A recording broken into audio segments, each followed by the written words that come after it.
That's what's up, man. So talk to me. Yeah, so I just downloaded your recent package, the bundle. So I'm set with a whole bunch of videos. So I've got through the first one, the 1.0 ground up. You got the whole bundle? Yeah, yeah. Okay. How'd you like it so far? So far is good. I've got through the first one, which was good. And now, kind of on to the next one when I get a moment. So far, so good. But in terms of my training, it's probably more just downstairs.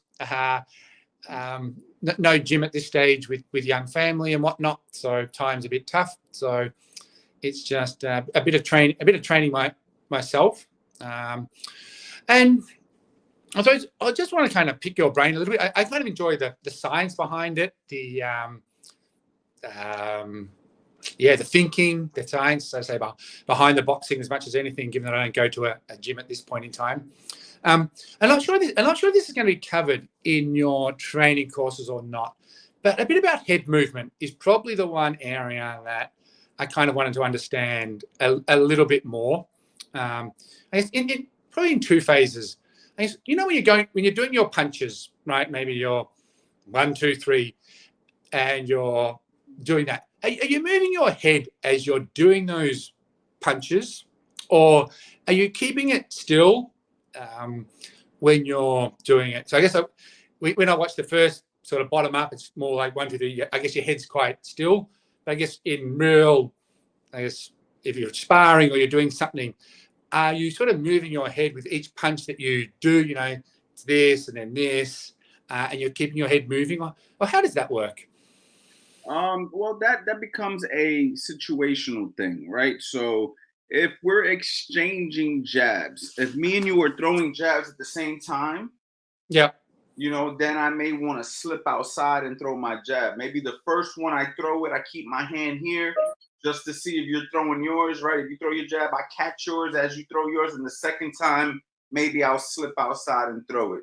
With the right hand, you naturally, when you throw the right hand, your head naturally. See, when I take this shoulder and I go here, I am no longer in the same spot. You see, I'm here, and then I'm here. Now, of course, if I see you shooting your right hand as I'm shooting, I may drop my head a little further just to clear that shot.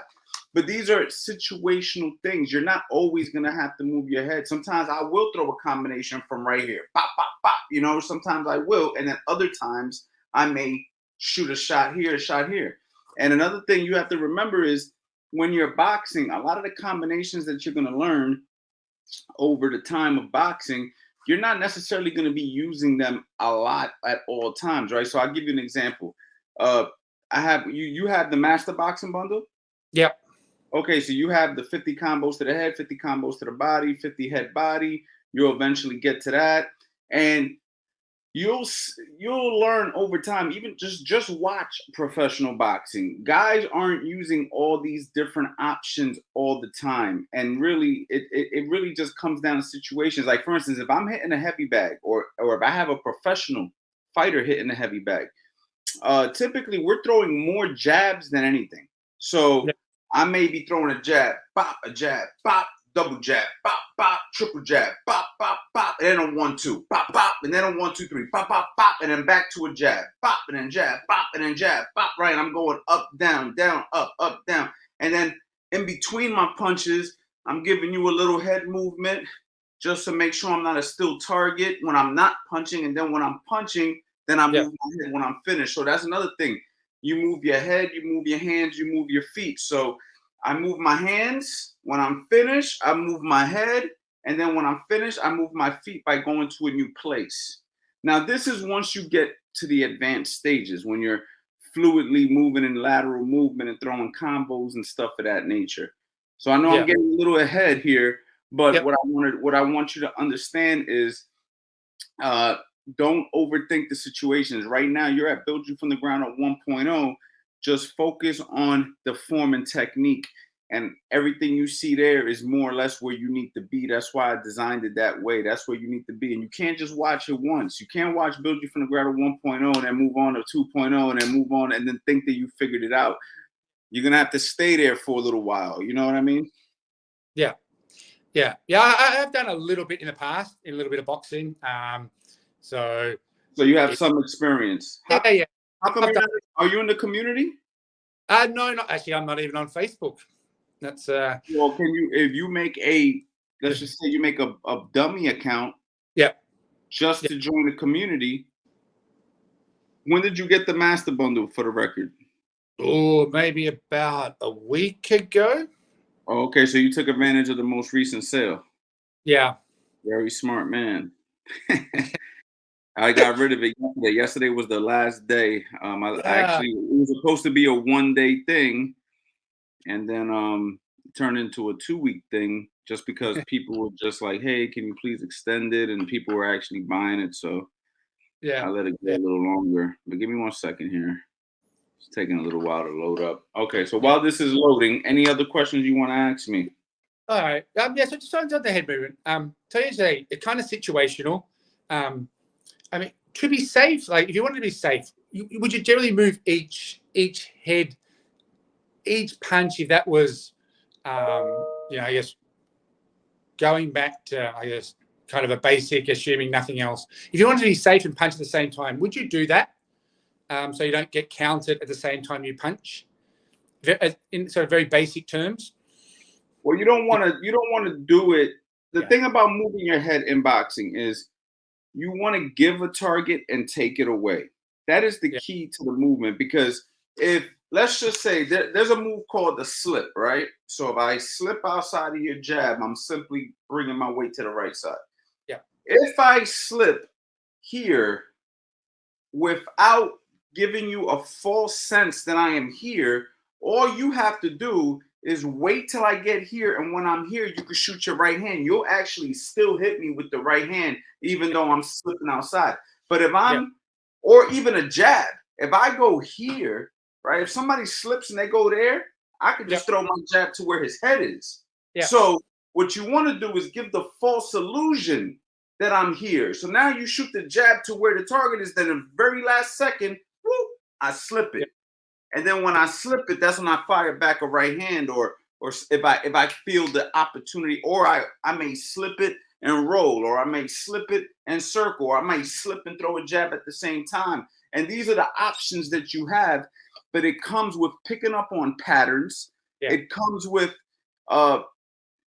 seeing what your opponent's been doing. You have to gauge these situations. Everything we learn in boxing, we learn it, but then what happens is we have to go off what's happening in front of us. We can't just have this theory of if I do this, I'm in a safe place. You're never fully safe in boxing. It's just like being in a car. You're never fully safe in a car just because you got a seatbelt on. Like you try your best to be safe, but you never know, right? So you kind of have to think about these things. So you got to pay attention to what's happening in front of you at that moment. So maybe I throw a jab, pop, and then the second one I slip, just, you know what I mean? And now that I'm doing two things, now you don't know what I'm going to do. You may get your opponent. So maybe you may want to throw one here, second one here. You may want to start here and then come back here. You know what I mean? Or you may want to start here and just throw two from there. Keep this in here so you can catch anything that comes down this line. You know what I mean? But you have to pay attention to what's happening in front of you. It's very important that you're locked into what's happening in front of you. Yeah. Yeah. Okay. Yeah. Good. So that's why you learn all these different techniques and these different tricks, and then the key is to pull out whatever tools are needed for whatever situation that you're in. You know, I give so much information in the bundle that seriously, that bundle's gonna be good for you for the rest of your life. Honestly, like there's so much stuff in there that, you know, in 3 years you're gonna go through it and say, wow, I just got something else. I mean, Eddie were talking about it. Like we put a lot of our knowledge in that bundle. And if you have any other questions, shoot. I think one other question that I've always had. I guess the other side to, I guess, sort of head movement and attacking. I guess the head movement and defense. All right. I suppose sometimes what I find is, you know, when I did a bit of sparring, if someone went hard, my natural instinct was to do this, right? Just cover and almost stay still. is there some basic moves? I guess someone's going 100%. I kind of do that. So basic moves that you can kind of execute to, I guess, make it a bit better than just covering up and making sure you don't get hit in terms of positioning yourself, whether it's counter punching or moving without obviously going backwards or kind of away from the situation. But is there some basic techniques that should be looking at? Well, I mean, that's a very broad question, right? Because I don't Yeah. know what punches are being thrown at you that make you just completely cover up, right? So that's something that I would visually have to see to give Yeah. you a true, honest answer. But to give you a generalization, there's 4 lines of defense, right? Yeah. Head movement, footwork, blocking, Yeah. and the 4th one, do you know what that is? Nope. Your offense. Yeah.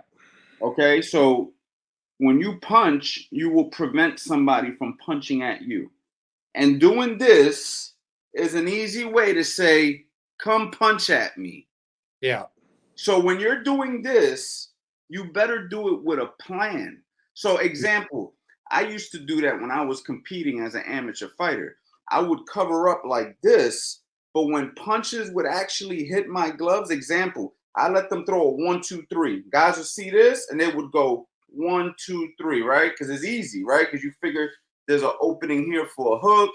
The 1, 2 looks like you can open. I'm using the peekaboo, right? I could see. As I cover up, as soon as that hook comes, I would bring my arm here, block the hook, and bang, come back with a hook.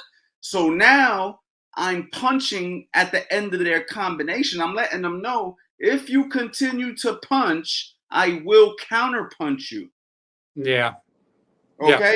If somebody's invading my space nowadays, I would prefer to keep my hands semi-relaxed because I'm more experienced. And as they're rushing in, I'd look to check hook them. I look to punch them on the way in because I'm a little bit more experienced now. Yeah. I wouldn't allow them to just punch on me. I would hit them on the way in, or I would use my feet and completely circle to a new place, or I would slip and tie them up. Like if they threw a double jab aggressively, I might catch one, drop, slide in, tie him up, hold on to him, and then reset.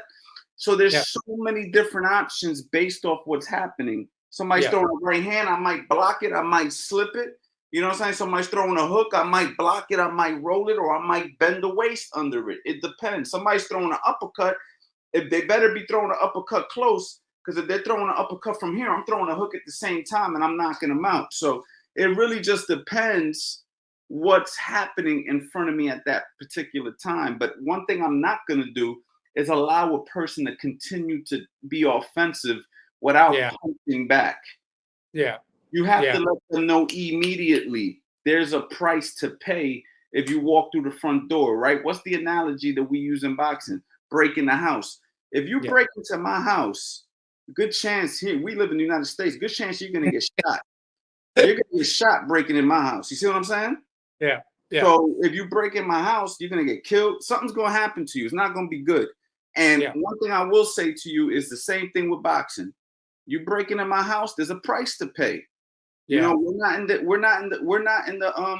the business of just letting people punch on us. We're letting people know, like, listen, you get close to me, you're going to get hurt. So you're better off not punching that much. You better be the one who's defensive. You know what I'm saying? You want to let people know that. Yeah. You know what I mean? Boxing's a serious game, you know?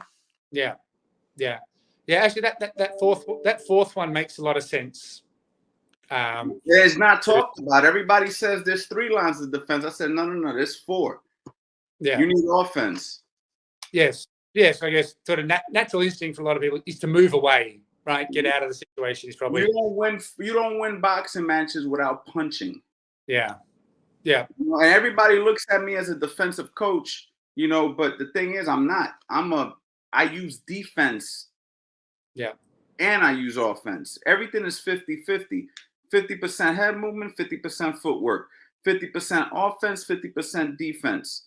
You know what I'm saying? And you need to use it all. You need to use all your tools. Yeah. Yeah. And the more chances you have to be offensive, the better. Because the guy who lands the most punches and the more effective punches wins the fight. Yeah. Yeah. Yeah. And I just know watching videos, right? I guess you see sometimes the more experienced guys, going to less experience, and yet still doing this right while they're kind of laying in and like, Well, just there's having. a time and a place for it. Maybe you're fighting a guy who just throws a lot of wild punches with no rhyme or reason, and you're covering up and you're letting him overwork himself so that therefore he can get tired. Yeah. Right. But you better be covering up well. You better not just be doing this because you went into a fight or flight risk, a situation where you're scared. You need to do this with a plan. Okay. You want to punch at me? I'm going to block. Right. And off block, I'm going to touch you to the body. I'm going to sneak in a body. I'm going to tire you out. But there has to be some sort of a plan. We're not just covering up with no plan. That means you basically just fold it up. That's basically all you're doing is folding up. And you can't do that. If you're going to do that, don't go into a boxing ring. You're not ready yet. Yeah. Yeah. Yeah. No, very, very useful. That's, because listen, that's how guys get knocked out. Yeah. Covering up like that, because you're so covering up, you don't see the setup shots. Like if a guy covers up like that and you're not paying attention, a guy could throw a right hook to your body and a right uppercut, and while you're like this, that body shot will hit you, and that right uppercut will split up the middle, and now you just got really hurt because you're not prepared to counter. But if you're doing it with a plan and you're like, punch at, well, that's a different story. You're being an intelligent boxer. You're setting a trap. That's called setting a trap. But are you setting a trap, or are you just not punching because you don't know what to do? Yeah. So that's the difference, Yeah, I think it's probably more the latter, right? Not knowing what to do when someone was, being aggressive and throwing lots of combinations. It was sort of not sure what to do. So that was the safest option. But if you watch Defensive Principles 101, which I would watch that even if you're not doing it yet. Just watch it so you can learn how to block punches and slip punches. So therefore, you don't no longer feel like that's your only option. Now with Defensive Principles 101, you're going to learn how to slip. You're going to learn how to catch. You're going to learn how to do different footwork techniques that are going to get you out of danger. And once you understand all the options you have, you'll make better decisions. Yeah. Yeah. And practicing. Sometimes it feels like if you move your head, you're kind of maybe going to end up in a worse position. So, well, when you watch the Principles 101, watch exactly how we teach it and then practice it. Yeah. Yeah. Yeah. And I'm telling you, that's gonna change the game. The more information you have, the better knowledge you have, and the better you'll be able to perform. But you have to know what to do. If you don't know what to do, you're in the dark. Yeah. Yeah. No, yeah, agreed. And if you have coaches that's helping you in real life, you need to talk to them and express that to them as well. I don't know if you're training with coaches or what you're doing. You said you're in your basement, but where are you sparring? I'm not. Well, that was previously, not so much anymore. So, if I get back into it again, just trying to do something in the background, just to continue to do something, train something, keep a bit of fitness, but also learn some new things at the same time. So I get back to a gym. I got a few more tools in the belt, as you say. Okay. So I mean, that's basically it, man. Yeah. No, but I appreciate the time. Thanks, and good luck with everything